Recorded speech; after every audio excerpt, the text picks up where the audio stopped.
Hi friend, అందరికీ నమస్తే. అందరు ఎట్లు మస్తు మస్తులే. మా లక్ష్మి చూడు ఎట్లా పండుకుందో. ఇంకొక విషయం ఏంటంటే, మేము మొన్న బర్రెని కొనుక్కొచ్చుకున్నాం. ఎలా ఉంది? 2 లీటర్ల నరపు అయితే పొద్దున పాలిస్తుంది, పొద్దుకి పాలిస్తుంది సాయంత్రం. చూసేయండి, ఒక లైక్ చేసేయండి, కామెంట్ చేయండి, ఒక సబ్స్క్రైబ్ చేయండి. దీని పిల్ల ఇక్కడ పండుకుంది. మా భాగ్యలక్ష్మి కూడా లేదు.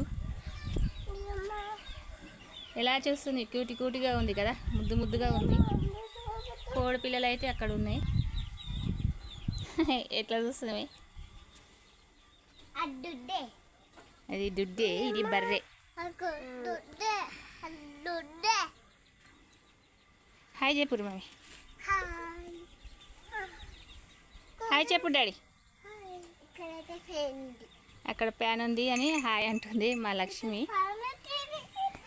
బర్రె అబ్బా, మొన్నది నేను లేను, ఊరికి వెళ్ళాను. ఊరికి వెళ్ళేసరికి మా వారు తీసుకొచ్చారు. 2 లీటర్ల పొద్దున ఇస్తుంది, సాయంత్రం ఇస్తుంది పాలు. నెంబర్ వేస్తుంది. నీట్గా అయితే కడిగేసాము. ఎడొద్దా, అటువారు, ఇంటికి వారు, లోపలికి వారు. పిల్లలు బర్రె చూసి భయపడతారు.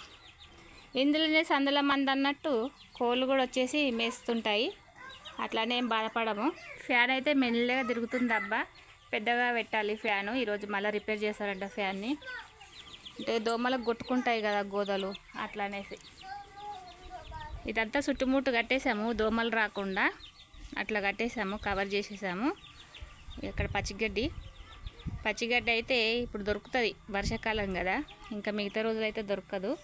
అది గులాబీ పూల చెట్టు, మొన్న నెమ్లి కూడా వచ్చిందని చెప్పాను కదా. ఇదండి ఈరోజు. ఎలా ఉందో ఒక లైక్, ఒక కామెంట్, ఒక సబ్స్క్రైబ్, ఓకేనా? అంతవరకు ఉంటా మరి. ఇక్కడనే ఉన్నాను అబ్బా నేను కూడా. హాయ్ హాయ్ అందరికీ హాయ్. అందరూ బాగుండాలి, అందులో నేను కూడా ఉండాలి. లైక్ చేయండి, కామెంట్ చేయండి. కొత్తగా మన ఛానల్ చూసేవాళ్ళు సబ్స్క్రైబ్ చేయండి. Okay, bye.